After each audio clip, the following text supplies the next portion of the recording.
Assalamualaikum warahmatullahi wabarakatuh. Apa khabar anda semua? Diharapkan anda berada di dalam keadaan yang sihat walafiat dan juga akaun trading anda juga sihat hendaknya. Baik tuan-tuan, untuk hari ini sebenarnya kita uh, tak ada sesi postmortem pun. Cuma saya nak share dengan anda semua. Saya tak tahu kebetulan kebetulan ke ataupun macam mana dalam minggu ni tuan-tuan, saya banyak terima pertanyaan tentang nak TP dekat mana. Kalau sebab mungkin sebab entry saya dah banyak share dengan anda semua, jadi anda semua dah biasa untuk entry dekat mana, dah pro orang kata kan, dah pro dah otai, tapi nak TP pula tak tahu kat mana. Okey, banyak saya terima dekat YouTube ada, dekat Telegram pun ada. Sebenarnya tuan-tuan, nak TP ni dia adalah subjektif dan personal.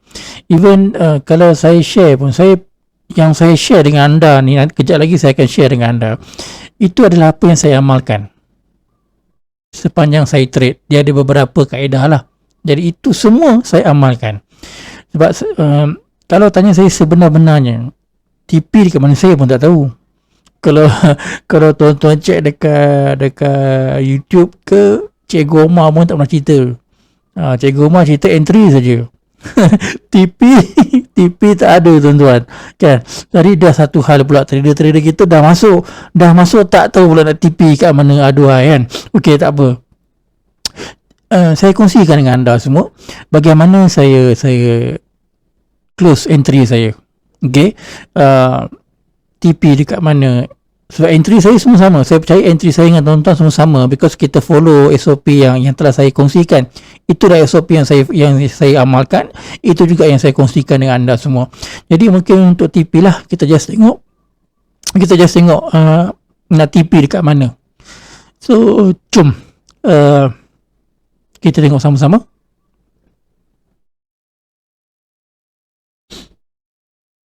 Okey tuan-tuan, kita ada chart gold lah kat depan kita. Chart gold, saya pun sebenarnya minggu lepas pun tak banyak entry je. Sebab apa? Sebab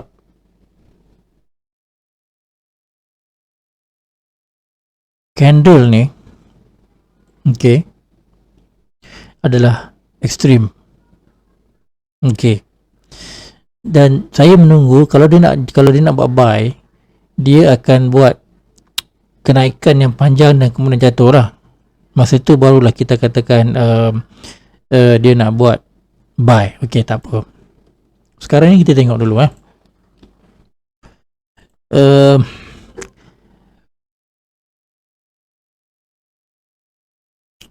masa candle kita tengok dekat sini. Ini ada candle arah buy, ini adalah re-entry, dan kemudian kita ada perasan selepas re-entry dia tidak muncul ataupun tidak berjaya melepasi MA10. Okey, jadi pada keesokan harinya dan juga hari berikutnya, di sini dekat sini 1, 2, 3 ni masa waktu kalau tuan-tuan perasan candle turun dan dia cross, tapi dia cross, dia naik balik. Dia cross, turun, tetapi bila dia nak tutup, dia akan naik balik perasan. Okey, seperti juga dengan ni. Okey, sewaktu candle price ni tengah turun, ramai yang Telegram saya, yang tanya saya, dah boleh start sell ke tuan-tuan? Dah boleh start sell ke? Saya kata dekat dia, saya tak berani nak bagi tahu, saya tak berani nak bagi jaminan. Sebab apa? Yang saya belajar, kalau muncul candle kemudian tunggu di re-entry sell. Betul?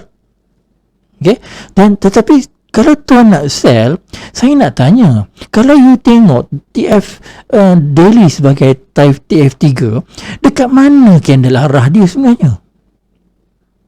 Candle arah sell tu dekat mana, supaya kita nak identify yang kita boleh sell untuk hari tu. Tak ada, betul? Nasib baik saya tak kata sell. Kalau saya kata tak apalah, dah nampak re-entry, lepas tu nampak MHB, dia turun, nampak tanda-tanda nak sell, tuan-tuan. Tak apalah, sell je lah. Kalau saya suruh sell tadi, tiba-tiba dia naik sini, dia test balik previous high ni. Tak ke floating sampai 300 pip, tuan-tuan. Nampak? Sebab itu saya selalu tekankan, re-entry mesti berlaku selepas arah. Kalau kita masuk re-entry, zone re-entry itu memang profitable, memang menguntungkan, tetapi dengan syarat zone entry itu berlaku selepas munculnya arah. Kalau tak muncul arah untuk time frame 3 itu, bukanlah tak ada entry. Untuk daily itu takkan ada entry. Tapi nak entry, kalau nak entry, bukalah H4. Okey, buka H4. So H4 ni mungkin you akan jumpa tempat untuk entry masa turun-turun ni. Dan kita tengok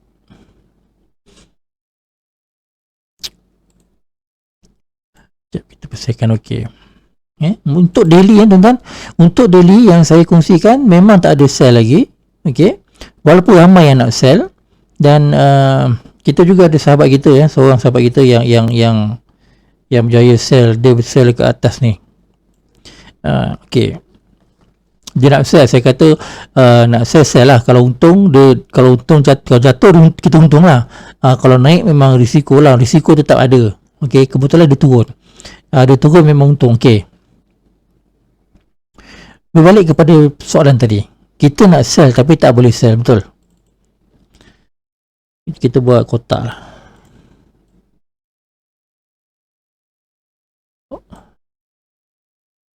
okey, dalam kotak ni, tuan-tuan, kita nak sell. Kat mana kita nak sell? okey, kita cuba buka H4. Ada tak bermula daripada sini, ada tak mana-mana candle arah yang muncul? okey, sebut tentang candle arah, tuan-tuan. Sebut tentang candle arah. Arah itu apa? Perasan tak? Candle arah yang kukuh, dia mestilah candle yang membuat breakout previous support ataupun resistance. okey, dalam kes ini candle arah ni telah break kat sini. okey, tetapi perasan tak, selepas support ini, previous support dia adalah di kawasan ini, di kawasan ini. okey, dan sebelumnya pula adalah di kawasan ini. Kita ada 1, 2, 3. Baik, candle arah yang pertama ini, dia break support yang dekat sini. Jadi bila dia break, dia untuk the long term, dia perlu break di kawasan ini, support ini.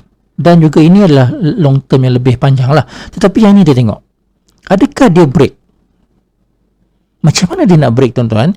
Kalau ini yang turun ni bukannya candle arah. Dia memanglah secara peribadi dia adalah candle arah. Tetapi lokasi dia, tempat dia adalah di low BB, dan candle yang seterusnya dia naik. Jadi lokasi ini telah menyebabkan candle ini tidak dipanggil candle arah ataupun momentum, tetapi dipanggil sebagai candle ekstrim. Candle ekstrim. Okey. Jadi bila dia ekstrim, dia takkan naik, tuan-tuan. Okey. Tengok sini, ekstrim. Tanda kenaikan. Okey. Muncul ekstrim, dia buat kenaikan untuk buat re-entry, betul? Arah mesti ada re-entry. Okey. Perasan tak? Re-entry ni, dia break pula kawasan ni. Nampak? Dia break. Dan dia turun, tidak melepasi MA 10. Dan setelah itu apa berlaku? Candle arah. Apa maksud candle arah tadi?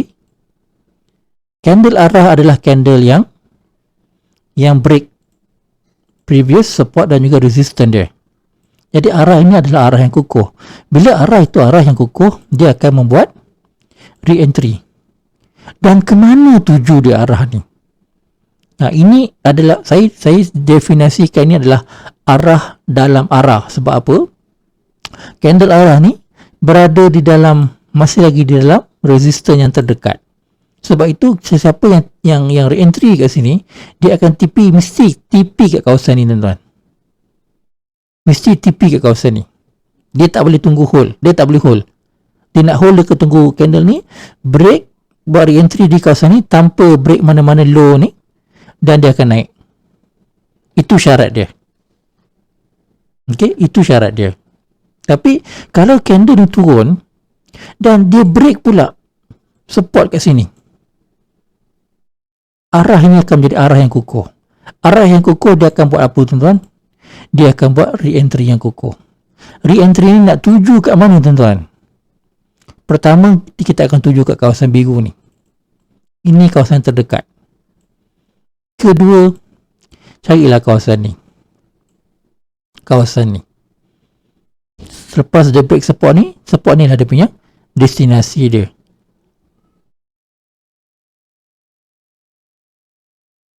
Perasan tak?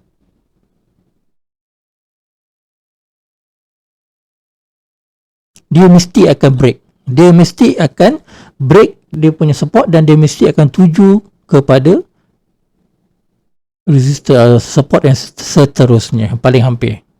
Okay. Sebab tu dalam daily kalau candle tu dia nak buy, sekarang ni candle ni dia dah break.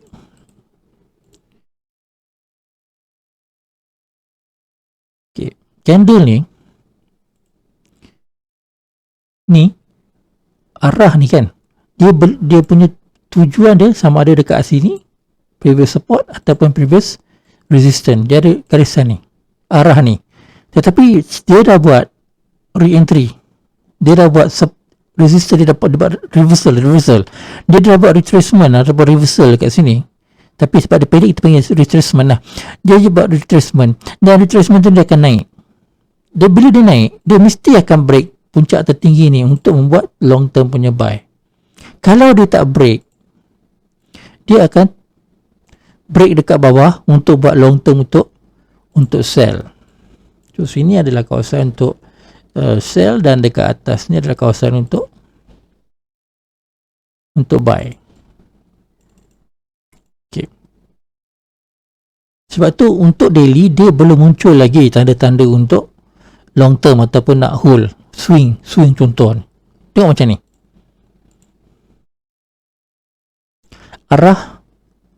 Arah yang pertama break yang sini, dan arah yang kedua dia break yang sini dan dia turun. Dia tidak break mana-mana support yang kedua. Support satu ni dia break, tapi yang kedua dia tak break, dia buat re-entry. Jadi dia akan naik, dia akan terus naik. Tuju dia kat mana? Tuju dia kat sini. Nampak? Nah, dia naik ni, dia buat re-entry, dia naik, dia settle kat sini. Dia re-entry settle. Tapi bila dia settle, dia naik lagi tak? Dia naik lagi sebab ada tempat-tempat di semua ni. Tempat-tempat dia semua tempat-tempat dia ada. Sebab tu minggu lepas okey, ni penurunan ni. Saya nak ulas sikit penurunan. Okey. Saya perasan benda ni, arah dia break ni atau dia break kat sini. So bila dia break sini, dia akan tuju kawasan sini dan juga kawasan sini.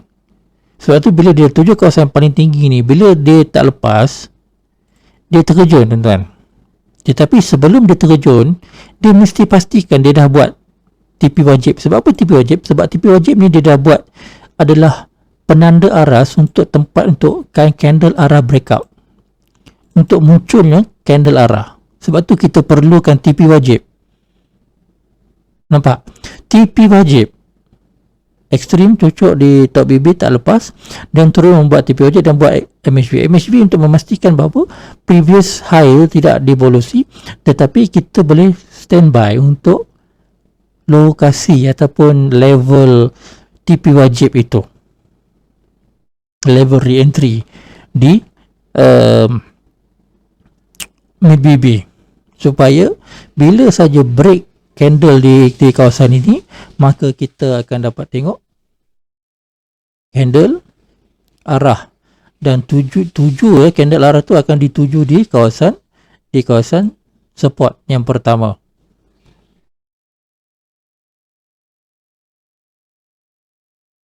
Muncul di kawasan support yang pertama. Okey, baik. Next, bila dia bolos sini, dia akan cari kat kawasan ni juga. Pasal ini juga kawasan support, dia boleh turun lagi dekat 50 pip. Jadi TP yang pertama adalah di kawasan support yang paling hampir, dan TP yang kedua adalah di support yang seterusnya. Tapi adakah bermakna kita boleh hold? Adakah kita boleh hold, tuan-tuan? Boleh hold ke tak boleh hold? Kalau nak hold, kita kena tengok H4 ni masih belum ada support lagi. Jadi ini adalah besar kemungkinan sedang membuat level untuk long term untuk sell.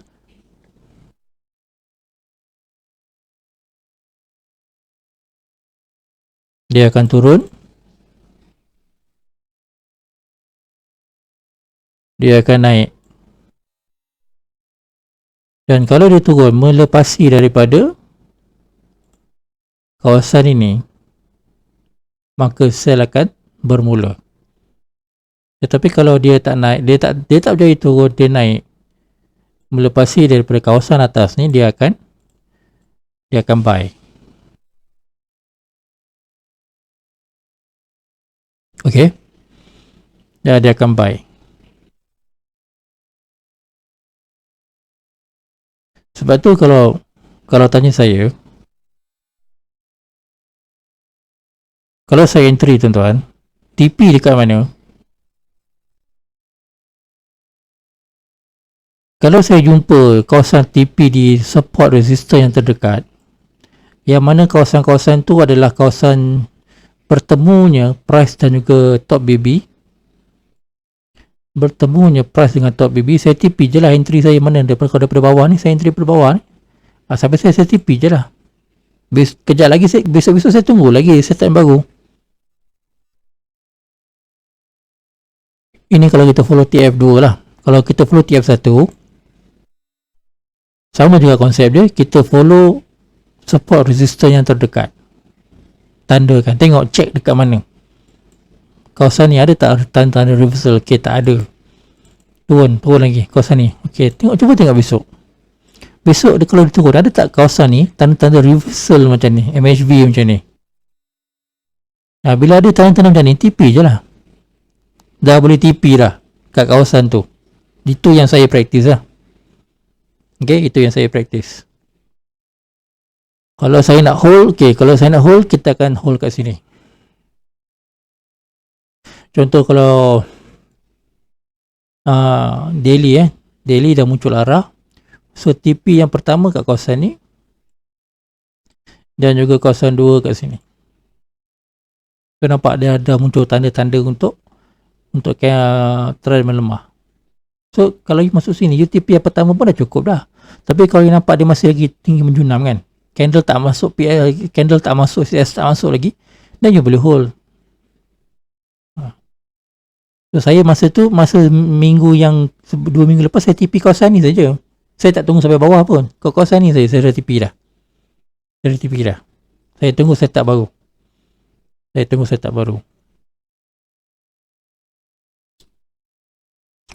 Okey, tuan-tuan.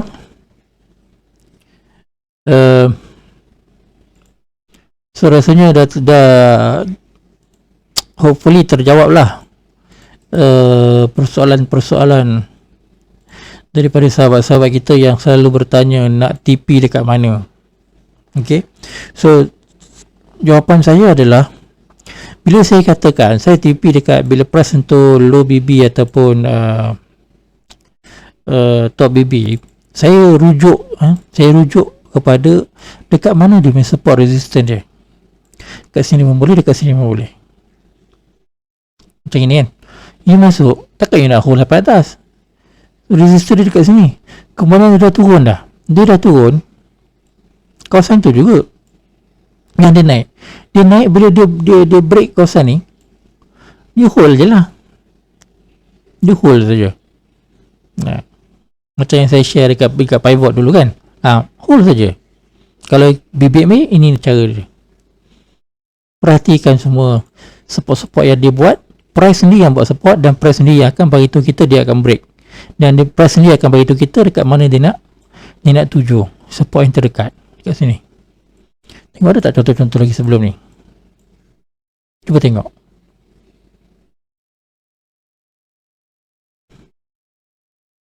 Kita tengok macam ni kat sini. Okay, candle dah break support. So kita ada second punya level support. Nampak dekat support ni dia bermain, lepas tu dia break. Bila dia break tuan-tuan, kat mana kita nak masuk lagi ni? Tengok. Apa tak? Bawah seluruhnya. Ini adalah sama dengan ni. Lepas tu kita tak nampak sangat level ni, kecuali yang ni. So memang dia tuju terus ke bawah. TP je lah kat kawasan tu tuan. Tak payah nak tunggu sampai level yang ketiga ni. Ini kalau nak swing, nak buat swing, boleh swing buat time ni. Ini panjang lah. Saya sendiri pun tak buat macam ni tuan. Kalau saya nak swing, masa tak swing sampai ni, saya bukan level swing sampai macam ni. Tahap maha guru. Otai-otai dia akan buat macam ni lah. Tapi saya tak ada masa saya nak tengok banyak-banyak macam ni. Dan akaun saya pun tak banyak. Akaun saya pun tak besar. Tak besar akaun saya. Akaun saya kecil aja. Jadi saya just TP. Berapa ada? Ujung bulan, ujung minggu, withdraw. Cukup. Yang penting kita ada withdraw. $100 pun dah dapat RM400 betul. Contoh. So 100 lebih withdraw lah. Dekat 200 withdraw. Kalau ada akaun lebih sikit, kalau you nak hold, you hold lah. You hold. Okay. Tapi kaedah dia macam tu. Tengok sekarang dia dah buat apa. Dia masih lagi bermain di kawasan ni. So next, agak-agak next dia nak pergi mana tuan-tuan? Kalau ikut H4 ni lah, kalau dia tak bolos kat kawasan ni, agak-agak dia naik, dia pergi mana? Bila dia naik, dia bolos kawasan ni, agak-agak dia pergi mana? Sinilah, kawasan sinilah tuan-tuan. Kawasan ni. Okay. So kalau nak TP, TP memang ke kawasan support dan juga resistance. Saya jarang melangkaui. Contoh macam dia ni, okay, dia ni saya TP dulu 100. Lepas tu kalau ada re-entry, kita masuk, dia break sini dan TP sini. Melainkan dia buat macam ni. Dia dah turun buat re-entry, lepas tu dia naik, dia tak break atas ni. Nampak macam MHB yang ekstrim, TP. Pun boleh.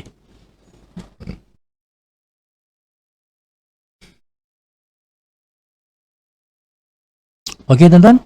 So saya harap perkongsian ini bermanfaat untuk anda. Untuk mereka yang bertanya kat mana nak TP.